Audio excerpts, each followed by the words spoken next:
Morning mga B! So for today's video, samahan nyo ako. Let's go! So, ayan mga B, una kong ginagawa ay linisan ang aking chikiting para pag gumalagala siya, malinis na siya at bagong linis. Kasi maraming kumukuha niyan dito sa bahay, ginagala siya kung saan saan, para pagka gumala siya, okay na siya. Para no problem na mga B.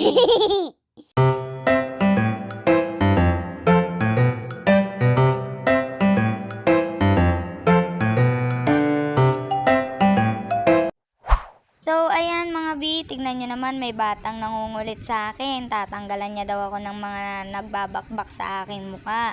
Siyempre, di papatalo ang aking chikiting. Yan, seloso yung bata na yan. Gusto niya siya lang yung baby.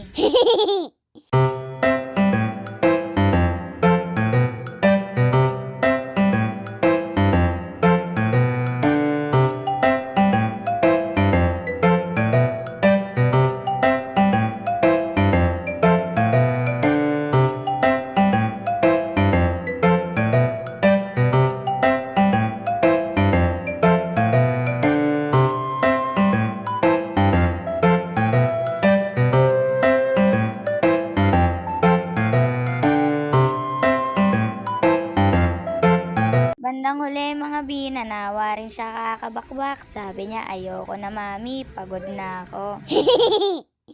So, ayan mga B, ang next naman nating aasikasuhin ay ang ating kwarto. Dahil ang aking Diyosawa ay nagagalit kapag madumi ang kwarto pag uwi. Ayaw niya nang nakabaliktad yan, gusto niya nakaayos yan lahat.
So, ayan guys, pag naayos na natin yan, ang susunod naman natin gagawin ay ang mga dapat pang gawin para matapos na lahat bago tayo pumasok ng trabaho.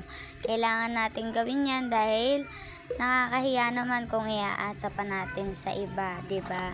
Siyempre, eme lang yun. Sipag-sipagan lang tayo for today's video para makita nyo lang na gumagalaw ako. Pero in real life, tamad ang Disney princess ninyo.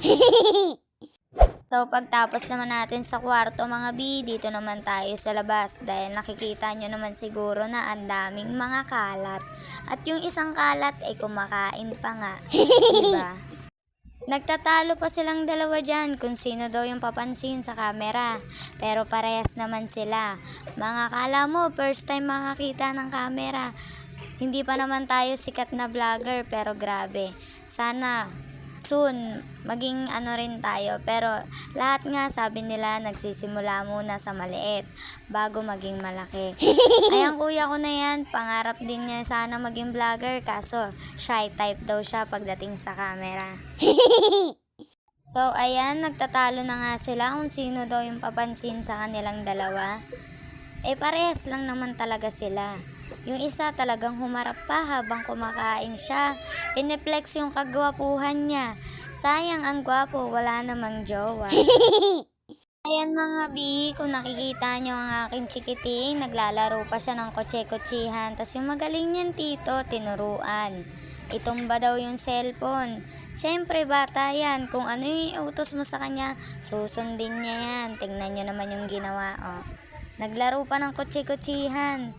Kaya ang ending, wala na, di na nakita yung video. Ko na nakapakita sa inyo mga bi kung paano kami nag-almusal, kaya ang ipapakita ko na lang sa inyo ay kung paano maghugas ng mga pinggan. First time yan dahil naka-video.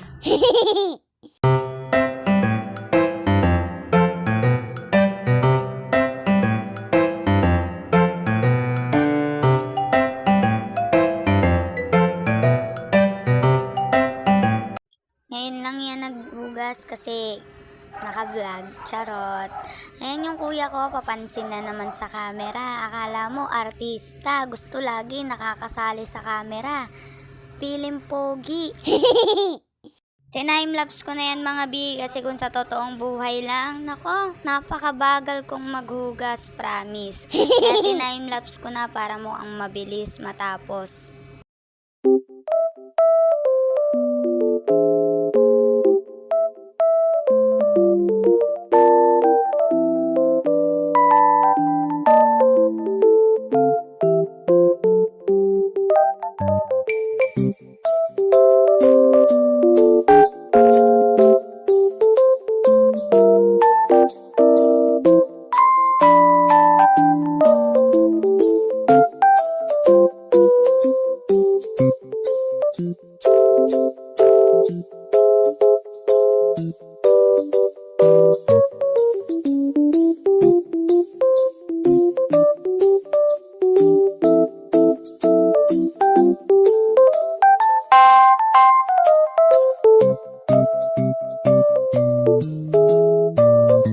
Siyempre mga bi, pagtapos natin maghugas ng pinggan, magtataob naman tayo.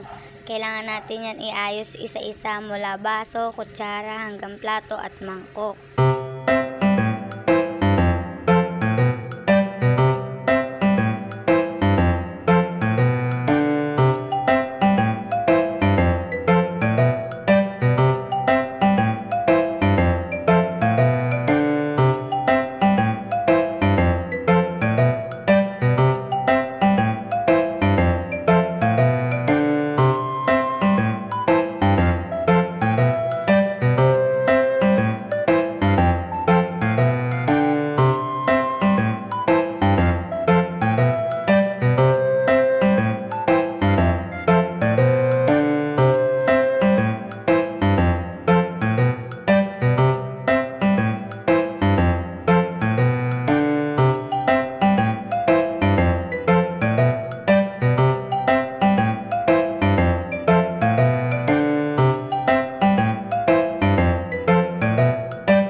Haggard na dyan ang person, pero okay lang kasi malapit na rin naman na yan matapos, kaya goods na goods lang. So in this part naman mga bi, papakita ko naman sa inyo kung ano yung araw-araw nilang mga banding. Yan, mga nakahiga, ako tamang tulala lang, tamang lang yung anak, kasi yan na yung bago ako pumasok. Kasi pag pumasok ako, gabi na naman ako makaka-uwi niyan. Pag uwi ko, madalas tulog na yung anak ko. Ganyan, wala na kaming time para magharutan. Kaya tuwing umaga na lang ako bumabawi bago ako pumasok. Chismisan with my mama na kinikwento ko sa kanya kung bakit na-inspire ako mag-vlog ulit.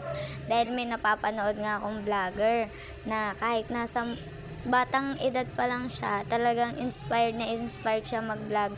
Kaya dun din ako na-inspired na kung kaya niya, bakit ako hindi? Kaya itatry ko ulit, wala namang mawawala kung susubukan ko, 'di ba?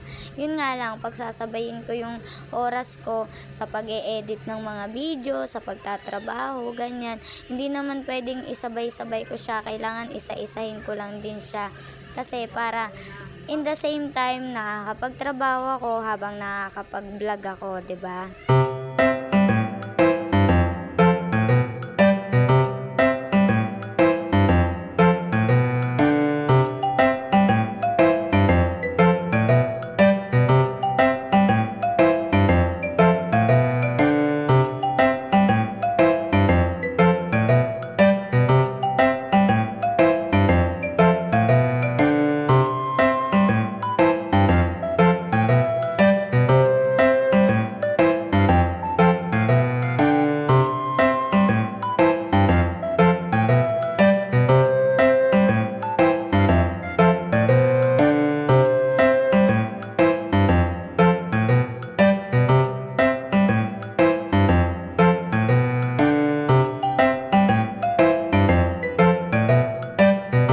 Ito na nga mga dumating na ang oras para tayo ay maligo dahil papasok pa tayo sa ating work.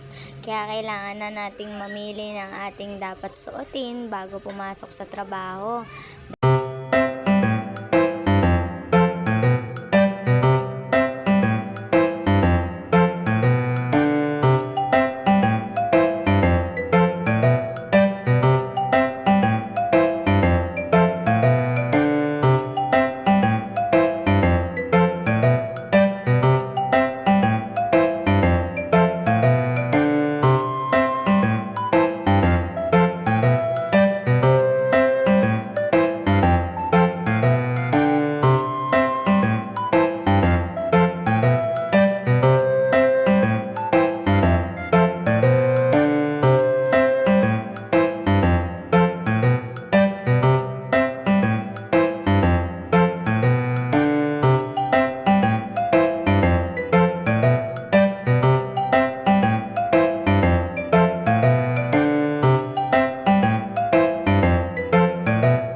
Ayan guys, tapos na tayo maligo, mag-aayos naman tayo ng dapat nating ayusin sa ating pagmumuka para bago tayo pumasok ng trabaho, mukha naman tayong tao. Kasi pag umuwi tayo, hindi na tayo mukhang tao. Pati ba naman pagpasok, hindi pa rin tayo mukhang tao. Maglagay tayo ng ating panglaban sa kilikili power para hindi tayo mangamoy. Baka sabihin nila pag nagtitinda ka, i-close mo na lang ang iyong arms para hindi na mangamoy. Ay, walang ganon.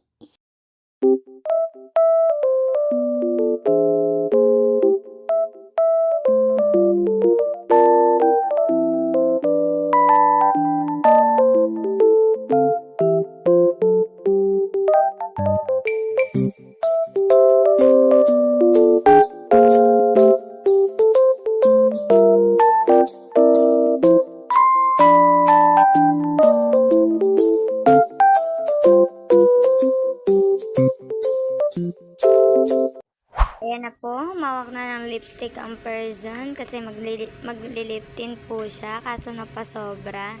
Kaya naganap siya ng pamunas, di ba? Tatanga-tanga. Kailangan na natin mag-ayos ng ating mga pagmumukha dahil papasok na tayo. Kakain pa tayo syempre kaso hindi ko na nga dito mapapakita sa aking vlog kasi pang mahirap lang nga yung pagkain. So, ayan mga bi, humarap na naman sa camera ang person. In-game na naman sa ganda-gandahan yung pangit na yan. Joke. So, ayan. After mag-lip tint, ano bang kasunod? Siyempre, magpupulbo tayo ng ating muka. Para pag namatay tayo, mamamatay tayong maganda. Hindi tayo mamamatay ng pangit. After mapalitadahan ng muka, isure natin na pantay ba yung pagkakapalitada. Baka mamaya makapal sa kabila, manipis sa kabila. Siyempre, isasagad na natin yung pagpapalitada, pati leeg, isama na natin para pantay yung kulay, hindi yung mukha lang yung maputi, para pati leeg maputi rin. And then, we'll continue to suklay our hair para magpasok, maganda na yung buhok, hindi na kailangan magsuklay pa sa trabaho. Magsusuklay na tayo habang nandito na tayo sa bahay.